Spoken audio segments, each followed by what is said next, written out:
저는 오늘 본 말씀 구약성경 출애굽기 25장 9절의 말씀을 가지고 하나님을 만나는 장소로서의 성막이라는 제목으로 잠시 은혜 말씀 나누고자 합니다. 같이 한번 고백해 볼까요? 하나님을 만나는 장소로서의 성막. 아멘. 우리 지난 시간에는 이 토라에 대해서, 성경에 나와 있는 율법이라는 말에 대해서 잠깐 말씀을 나눴습니다. 이 토라가 사실은 알고 보면 율법이라고 번역된 기보다는 가르침, 하나님의 사랑의 교훈, 사실 그렇게 번역되는 것이 맞다고 말씀드렸습니다. 그리고 십계명에 대해서 잠시 말씀드리면서, 십계명은 저와 여러분들을 징계하거나 벌 주려고 하나님께서 주신 것이 아니고 우리를 향한 하나님의 사랑의 표현이었다. 그래서 실제로 저와 여러분이 신앙생활을 하면서 이 십계명들을 우리가 또한 준행할 수 있는 그런 능력도 하나님께서 주신다, 그런 말씀을 전해드렸습니다. 결국 이 십계명을 한 가지로 예수 그리스도를 통해서 우리에게 주신 주님의 그 은혜는 하나님과의 사랑, 이웃과의 사랑, 그것이 이 십계명의 전부가 된다, 이런 말씀을 좀 전해드렸습니다. 저는 오늘 본 말씀 출애굽기의 오늘 마지막 시간인데요, 출애굽기는 총 세 부분으로 나눠져 있다고 말씀드렸습니다. 첫 번째는 1장부터 15장까지 애굽에 종살이하던 이스라엘 백성들이 애굽을 떠나온 출애굽 사건, 그리고 이제 두 번째 구분은 16장에서 18장입니다. 그때는 이제 홍해에서 시내산까지의 그 여정을 말씀하고 있고요. 그 다음에 세 번째 마지막 구분은 19장부터 40장까지인데 거기는 시내산에 거주하는, 시내산에서 하나님께서 십계명도 받고 그리고 성막의 명령도 받게 되는 그런 말씀이 이곳에 있습니다. 오늘 이제 출애굽기 마지막 단계인데요, 오늘은 하나님을 만나는 장소로서의 성막이라는 제목으로 두 가지 주제의 말씀을 함께 나누고자 합니다. 첫 번째가 성막의 특성입니다. 성막의 특성. 출애굽기에서 성막은 매우 중요한 부분을 차지하고 있습니다. 출애굽기는 총 1장부터 40장까지 구성되어 있는데 성막에 관련한 장수가 많은 부분을 차지합니다. 3분의 1까지 차지합니다. 그래서 25장부터 31장까지, 그리고 35장부터 40장까지, 그래서 총 출애굽기 1장부터 40장 전체 중에 13장이 성막에 관련된 내용이 기록되어 있어요. 3분의 1이죠. 그러니까 이 성막을 우리가 매우 이렇게 좀 관심을 가지고 예의주시해야 되는데요, 성막, 이 출애굽기에서 이 하나님께서 이 출애굽기 중에 이 성막이 3분의 1을 차지한다고 말씀드렸는데, 글쎄요, 시간 개념이 좀 다르게 다르다고 우리가 보통 알고 있는 이 창세기에 하나님께서 천지 창조를 하실 때 6일 동안 세상을 만드셨고, 그리고 하루는 이제 휴식을 하지 않으셨습니까? 그런데 하나님께서 성경에 기록되어 있는 날수로 봤을 때에는 성막 제조를 위해서 하나님께서 모세에게 명령하신, 그리고 가르쳐 주신 일수가 40일입니다. 그러니까 이제 하나님의 어떤 관심이 성막에 있다는 거죠. 성막에 뭔가 여러 가지 가치와 의미가 있다는 말씀입니다. 두 번째, 성막의 네 가지 특성에 대해서 잠깐 말씀드리고자 합니다. 첫 번째는 하나님께서 모세에게 성막을 제조하기를 직접 지시하셨습니다.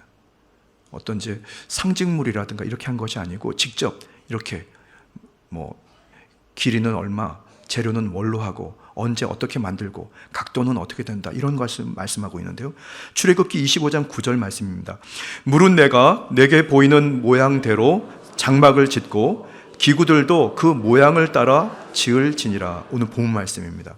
출애굽기 25장 40절에도 나와 있는데요, 너는 삼가 이 산에서 내게 보인 양식대로 할지니라. 그러니까 하나님께서 성막이 매우 중요한 가치와 의미가 있고 거기에 따르는 여러 가지 파생되는 주님의 의지가 있기 때문에 그것을 정확하게 지시하셔서 그 지시대로 모세는 그 성막을 이제 만들기 위한 재료도 구입하고 만들기 시작합니다. 두 번째, 성막의 특징 중에 두 번째 특성은 성막은 신의 산의 또 다른 모습이라는 겁니다. 신의 산의 또 다른 모습. 여러분 잘 아십니까? 신의 산. 신의 산에서 이 모세가 주님의 거룩한 율법을 받지 않았습니까?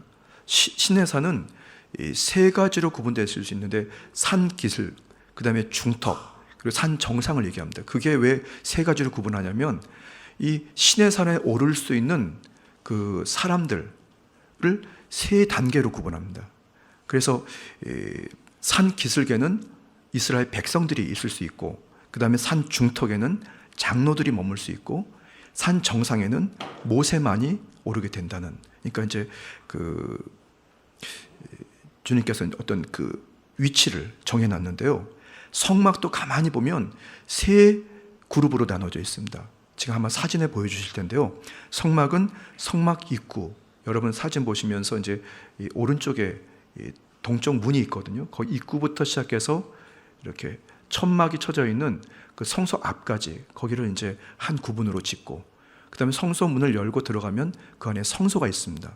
그리고 성소 안에 또 다시 문을 열고 들어가면 그 안에 지성소가 되어 있는데, 결국 이 성막은 이 세 부분, 첫 번째 성막 입구부터 성소 앞들까지를 하나의 구분으로 지고, 그 다음에 두 번째는 성소 안쪽을 얘기합니다. 그리고 성소 안쪽 그 지나고 나면 지성소, 그러니까 법궤가 있는, 그리고 이 십계명이 담겨져 있는 이 법궤가 있는 지성소로 세 개로 나눠져 있는데요. 시내산이 세 개로 나눠져 있는 것처럼 이 성막도 하나님의 의지에 따라 세 가지로 구분이 됩니다. 그러니까 삼중 구조인데요. 성막 입구는 산 기슭, 시내산의 산 기슭, 그 다음에 성막의 그 안쪽은 시내산의 중턱, 그리고 그 성막의 지성소는 산 정상, 모세만이 들어갈 수 있는 그 산 정상을 의미한다고 말씀드릴 수 있습니다. 그리고 성막과 이 성소에는, 시내산에는 하나님의 영광이 가득 차 있다고 성경에는 말씀하고 있습니다. 그러니까 똑같은 거죠. 그런데 이제 하나님께서 시내산에 임재하셨던 하나님이 결국 성막으로 자리를 옮기십니다. 출애굽기 25장 15절에서 16절 말씀 한번 볼까요?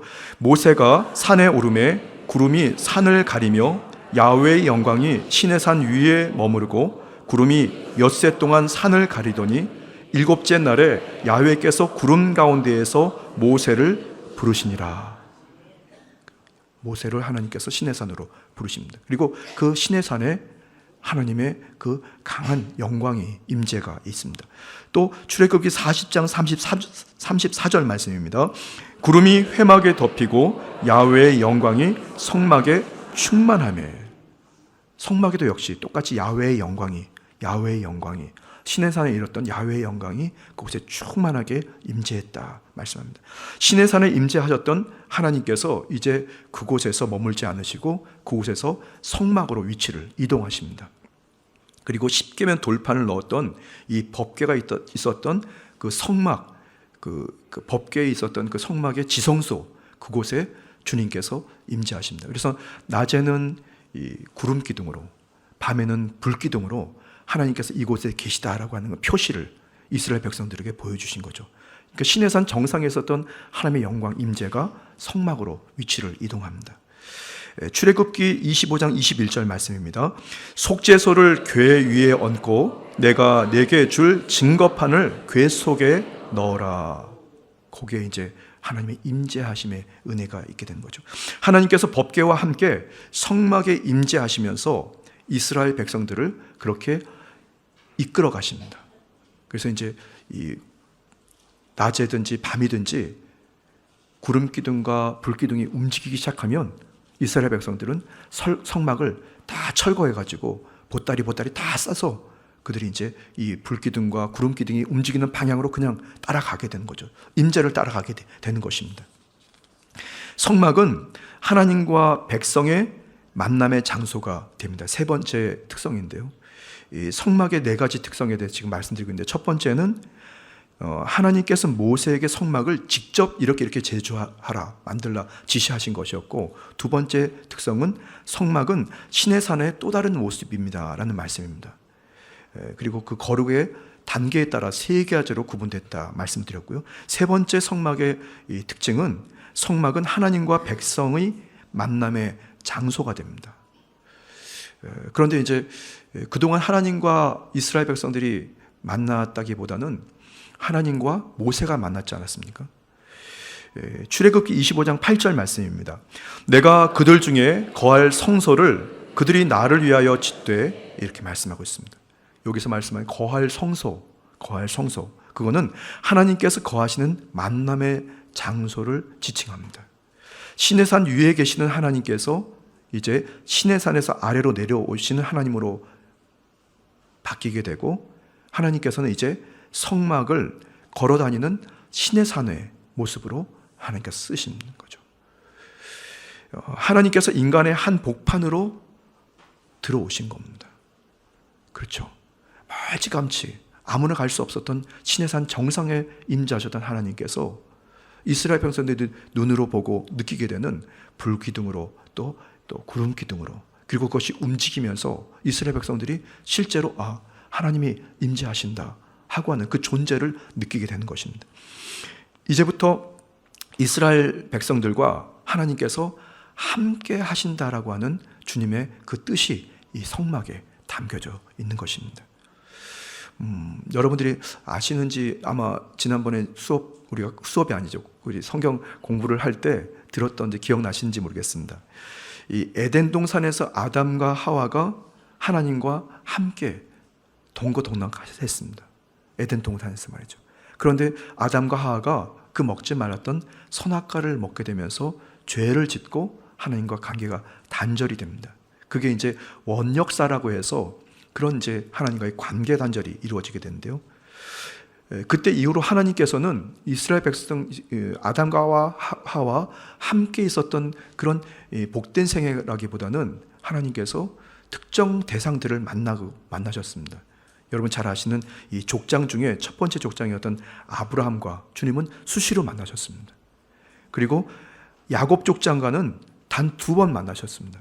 창세기 28장과 32장에 2번 주님께서 나타나시고요.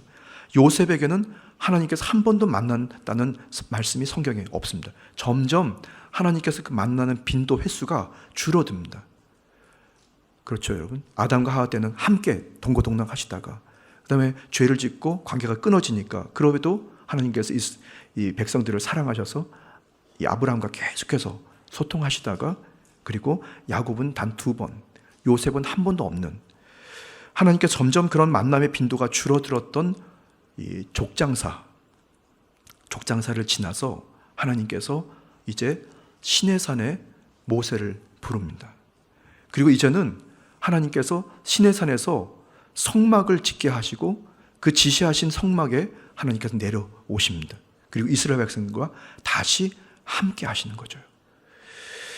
성막은 어떻게 보면 일종의 이동하는 성전입니다. 이동 성소. 그 성막에 거하시면서 어디를 가든지 어느 곳에 있든지 이스라엘 백성들과 함께 한다라고 하는, 함께 이동한다는 것을 이스라엘 백성들이 느끼게 되는 거죠.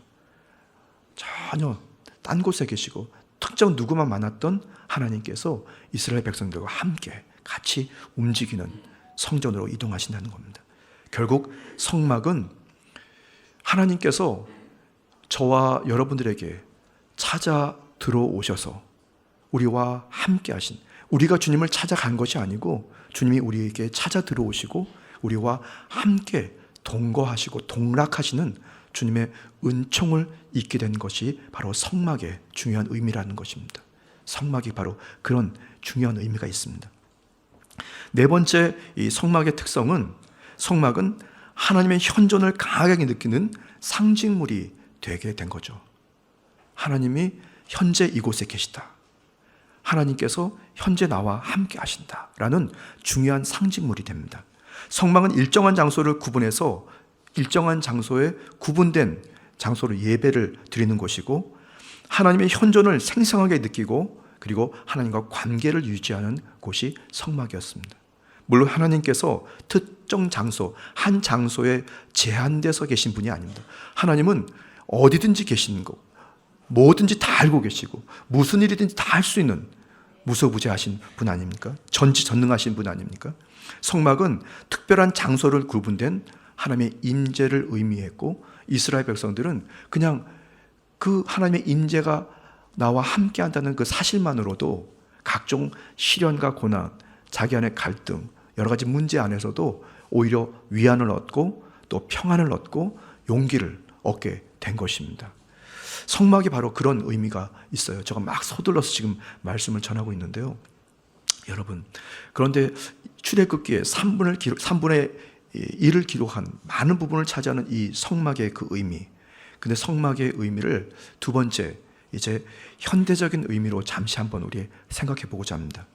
첫 번째는 출애굽 당시의 성막에서, 하나님께서 지시해서 만들어졌던 그 출애굽 당시의 이 성막에서 솔로몬의 성전으로 성막이 형태를 변형합니다. 그렇죠? 그리고 솔로몬의 성전으로 바뀌었던 이 성막이 이제 오늘날의 교회가 된 겁니다. 뭐 중간에는 회당이라는 모습으로 바뀌기도 하고 이렇게 했는데 결국 지금 저와 여러분들이 함께 예배드리는 이 교회가 된 겁니다, 여러분. 두 번째, 성막은 하나님께서 잠시 거하는 이동 성소였습니다. 그렇죠? 하나님은 잠시 그곳에 머무르셨던, 그리고 그 성막이 구름 기둥과 불 기둥으로 이동하면서 이스라엘 백성이 따라가게 됐는데요. 그곳에 하나님께서 영원히 그 자리에 계신 것이 아니었던 겁니다. 영원히 그곳에 계신 것이 아니다. 이 현대적인 의미로 봤을 때 하나님이 거하시는 그 거하다는 뜻, 이 거하다는 말을 히브리어로 찾아보니까 말이죠. 한번 사진이 하나 나올 텐데요. 글씨가 좀 이상하게 생겼습니다. 저게 히브리어 샤칸이라고 합니다. 샤칸. 한번 같이 따라해 보실까요? 샤칸. 말이 좀 독특하죠? 이 샤칸의 이 본래 뜻이 무슨 뜻이냐면 천막을 치다, 이런 뜻입니다. 천막을 치다. 그래서 천막이 쳐 있는 동안만 하나님께서 샤칸, 거주하셨던 겁니다. 그 성막이에요. 그리고 천막을 걷어내면 하나님께서 곧 떠나시는 거죠. 그 말씀은 하나님께서는 인간이 정해놓은 자리에 구속되거나 매여 있는 분이 아닌 겁니다. 그러니까 성전, 성막, 교회, 거기에 임재하시는 하나님이 바로 주체가 되는 겁니다. 우리 인간이 주체가 되는 게 아닙니다.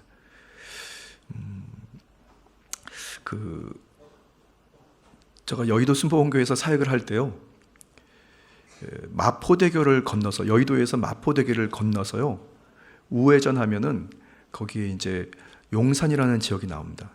그 용산 지역에 한강 무슨 삼성 아파트인가 아주 오래된 아파트가 있어요. 근데 거기에 어느 안수일사님 권사님이 거기 살고 계셨거든요. 근데 안수일사님께서 지금은 어떻게 계신지 모르겠는데 아마 저 기억에는 큰 버스 회사를 운영하고 계셨어요. 그러니까 세상 말로 돈 많이 버시는 넉넉하게 버시는 분입니다. 사장님이신데요. 버스 그 대수가 어마어마하게 많았던 것 같습니다.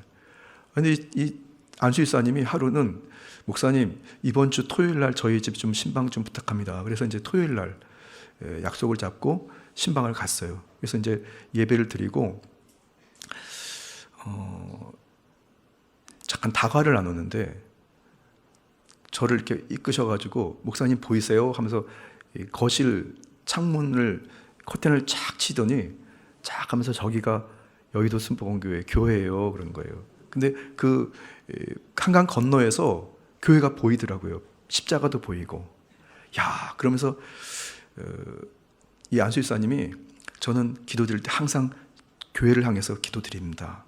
눈에 보이니까 말이죠. 그래서 굉장히 부럽더라고요, 여러분. 글쎄요, 그 성막을 향한 그 믿음. 그런데 이제 그거는 좀 상징적인 의미입니다, 사실은. 그래서 저도 이제 그때 그 이후에 저는 그때 부천에 살고 있었거든요.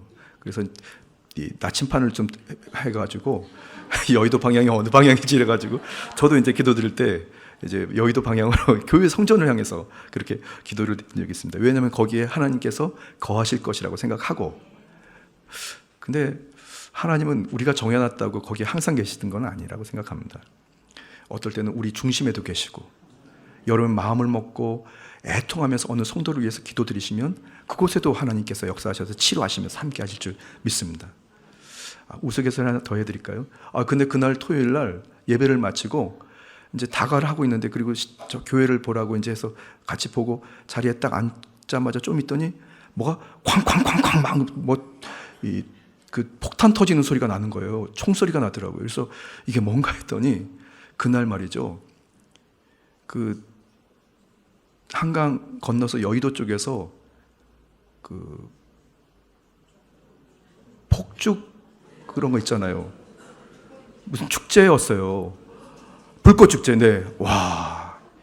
그런데 아파트 바로 앞에서 폭죽이 터지는 거예요. 불꽃이.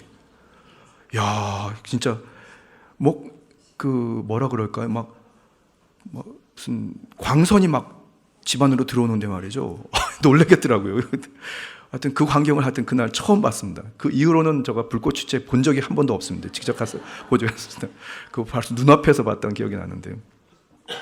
여러분, 하나님의 임재, 주님이 거하시는 곳, 그것은 영원히 계신 곳이 아닙니다. 영원히 계신 곳 아니에요. 근데 이 거하시다는 말은 이 샤칸이라는 말이 잠시 머물러 있다는 그런 거한다는 그런 의미인데 성막이 이동되는 대로요. 근데 그것을 더 확증할 수 있는 이유는 거하다는 의미가 또 다른 단어가 또 있어요. 그 단어는 영원히 거한다는 그런 의미거든요. 샤칸은 잠시 머무르는 성막에서 얘기하는 그런 의미인데 또 다른 의미, 영원히 거한다. 그 뜻이가 아샤브라고 합니다. 3면에 나오죠, 여러분.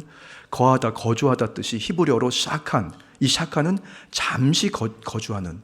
두 번째, 아샤브는 영원히 거주하다고 할 때 성경에 나와 있는 이 아샤브라고 씁니다. 성막에 관련돼서 하나님께서 우리와 함께 거하시다 나올 때는 이것은 다 잠시 있다 그런 뜻입니다. 성막의 현대적 의미에 대해 지금 잠깐 나누고 있는데, 첫 번째, 출애굽 당시의 성막이 솔로몬의 성전이 되고 솔로몬의 성전이 다시 이제 지금 우리의 현대의 교회가 되었다. 두 번째, 성막은 하나님께서 잠시 거하는 이동 성소다. 그래서 이것을 샤칸, 아샤브가 아니고 샤칸, 거하시다, 그런 뜻이랍니다. 세 번째, 이동하시는 하나님을 사실은 우리가 오해하게 됩니다. 이게 이제 우리가 현대적으로 다시 한번 재고해야 되는 부분인데, 하나님께서 이곳에 영원히 계실 줄 알고 오해하는 거죠, 여러분. 하나님은 언제든지 주체가 돼서 본인의 의지에 따라 이동하시는 분입니다. 그런데 우리는 바라기는 하면서 이곳에 항상 거하실 줄 알고 우리가 오해하게 되는 거죠. 이후의 사람들이 성전을 짓고 그곳에 하나님께서 계시다고 믿습니다. 그리고 시간이 흘러 이스라엘 백성들은 성전 안에만 하나님께서 거하신다고 잘못 실수하게 되는 겁니다. 이 말씀은 결과적으로 야훼 하나님의 신앙을, 네 번째, 결과적으로 야훼 하나님의 신앙을 성전 신앙으로 잘못 이해하게 되는 겁니다. 그 성전에 하나님이 그곳에만 임재하신다. 여러분, 하나님께서 성전에만 계실까요? 아닙니다. 여러분, 오늘 예배를 마치고 집으로 돌아가시면 하나님께서 여러분 발자국 함께 이동하시는 것을 믿으시기 바랍니다. 여러분들이 험한 곳에 가도 함께 하시고, 안정한 곳에 가도 함께 하시고, 행복한 곳에 가셔도 함께 하시고, 여러 가지 불안정하고 괴로운 곳에도 주님께서 함께 하시는 것을 믿으시기 바랍니다. 이스라엘 백성들이 성막을 차려놓고 거기에 하나님께서 영원히 계실 거라고 착각하고, 그리고 잘못 곡해하게 되면서 하나님을 잘못 이해하게 되는 겁니다. 야훼 하나님은 스스로 계신 분이고, 그분은 전지전능하신 분 아니라 그분은 할 수 없는 일들이 없는, 뭐든지 다 할 수 있는 분인 것을 믿으시기 바랍니다. 성막에 대해서 우리가 다시 한번 생각해 볼 다섯 번째 현대적인 의미는 결국 예수님께서 그 성막을 폐지하십니다. 성막을 폐지하십니다. 예수님께서 그 성막을 폐지하시고 성막이 과연 무엇인지, 성전이 과연 무엇인지에 대해서 성경에 제가 네 군데를 찾아봤는데요. 우리 한번 천천히 한번 읽어볼까요? 요한복음 2장 20절에서 21절 말씀입니다. 유대인들이 이르되 이 성전은 46년 동안 지었거늘 내가 3일 동안에 일으키겠느냐 하더라. 그러나 예수는 성전된 자기 육체를 가리켜 말씀하신 것이라. 성전이 예수님 스스로라고 주님께서 이렇게 말씀하신 거죠. 요한계시록 21장 22절입니다. 성전 안에서 내가 성전을 보지 못하였으니 이는 주 하나님 곧 전능하신 이와 및 어린 양이 그 성전이심이라. 아멘. 예수님이죠. 그리고 고린도서 3장 16절입니다. 너희는 너희가 하나님의 성전인 것과 하나님의 성령이 너희 안에 계시는 것을 알지 못하느냐. 고린도전서 3장 16절에는 하나님의 성전이 바로 너희다라는 것입니다. 하나님의 성령이 우리 안에 거하시면 우리가 성전이 되는 거죠. 성막이 되는 겁니다. 주님과 함께 이동할 수 있는. 에베소서 2장 21절에서 22절 말씀입니다. 그의 안에서 건물마다 서로 연결하여 주 안에서 성전이 되어가고 너희도 성령 안에서 하나님이 거하실 초소가 되기 위하여 그리스도 예수 안에서 함께 지어져 가느니라. 아멘. 성령님께서 우리와 함께 하시면 우리는 성전이 되어갑니다. 그리고 성전을 구성하는 거룩한 지체가 되어가는 거죠, 여러분. 그러니까 여러분들은 어떻게 보면 주의 영과 함께하는 여러분들은 이동하는 성막인 것입니다. 그래서 여러분들이 자기 스스로를 귀하게 여기시고 성전이 나아가고 있다. 어두움은 떠나가라. 가난도 떠나가라. 질병도 떠나가라. 우울함과 불행도 떠나가라.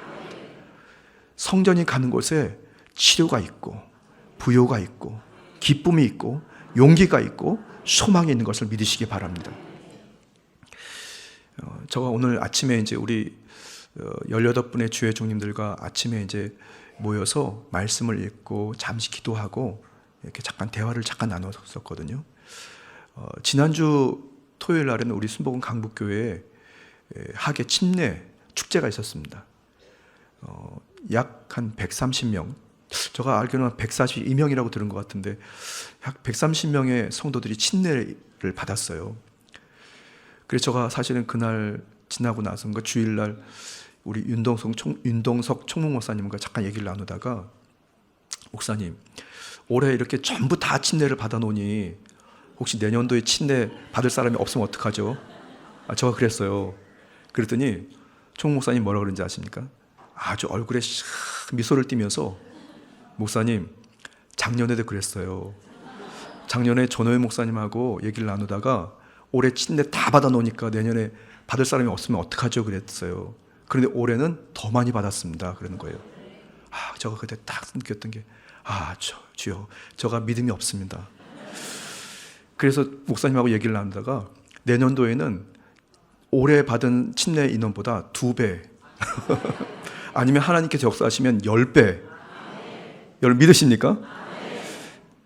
갑자기 왜 이렇게 다른 얘기로 또 나가는지 모르겠습니다. 성전 얘기를 하다 그렇겠군요. 성전 얘기를 하다, 성막 얘기하다가 저와 여러분들이 그렇게 성전을 이루고 또 주님 앞에 바라고 믿고 구하게 되면 우리의 불안, 초조, 염려, 근심, 걱정, 때로는 가난과 저주는 떠나가고 하나님의 주님 부요와 형통으로 여러분들이 사명을 넉넉히 감당하게 될 줄 믿습니다. 여러분 함께 여러분 꿈꿔주십시오. 내년도 8월달, 내년은 좀 한 주 좀 빨리 땡겨서 8월 말 정도에 침례를 했으면 좋겠는데 8월달에 침례 드릴 때 약 한 250명, 한 300명, 이러다가 한 1000명 침례 받으면 어떡하죠, 여러분? 어찌됐건 하나님께서 인도하시면 우리 그대로 따라가게 됩니다. 우리가 하는 것이 아니고 주님이 하시는 것이니까.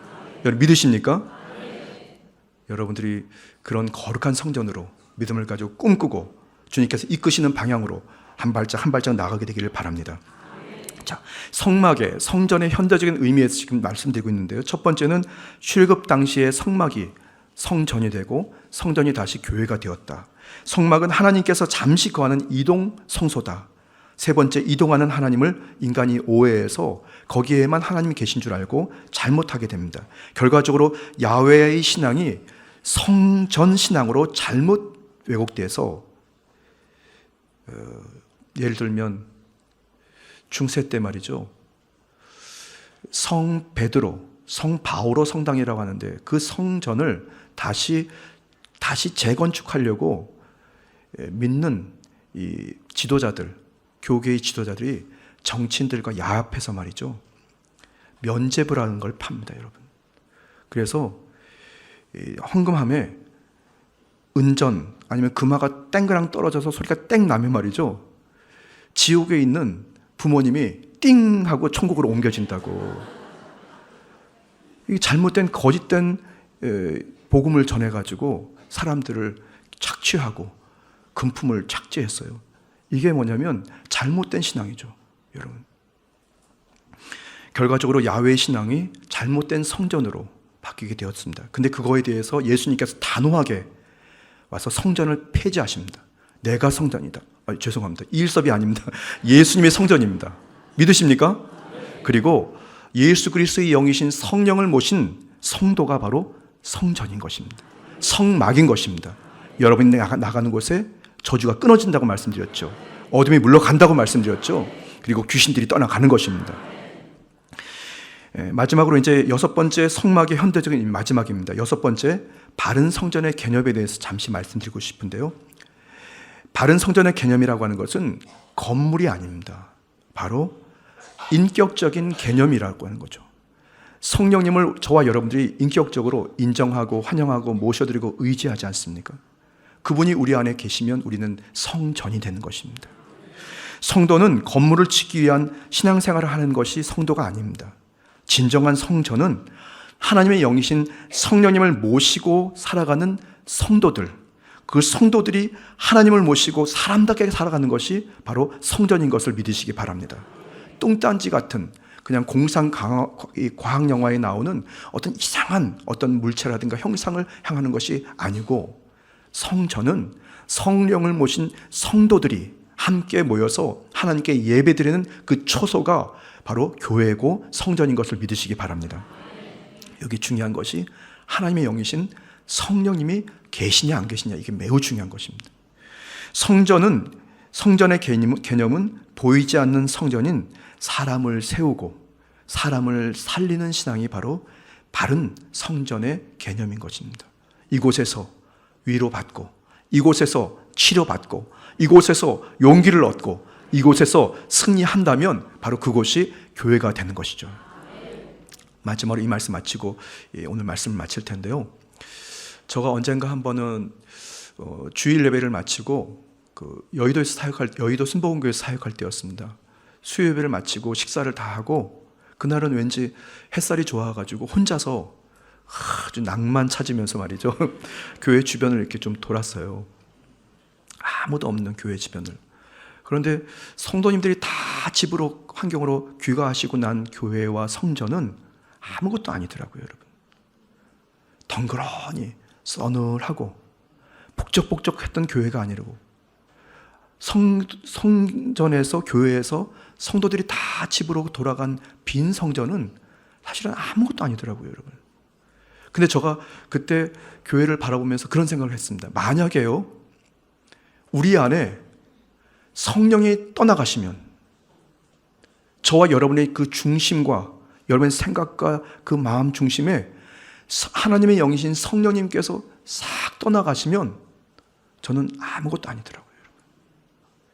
다시 말씀드리면, 저와 여러분들 안에 성령이 들어와서 꽉 채워주시면 여러분들은 하나님이 기뻐하시는 성도인 줄 믿습니다. 성전인 줄 믿습니다. 그런 저와 여러분들이 이렇게 성전에 가득 차면 이것이 바로 교회가 되는 거죠, 여러분. 교회 안에 성도가 없으면 그건 교회가 아닙니다. 성도 안에 성령이 안 계시면 그것은 교회가 아닌 것입니다. 여러분, 매우 중요한 말씀드리는 거죠. 여러분 안에 항상 성령을 모셔드리기를 바랍니다.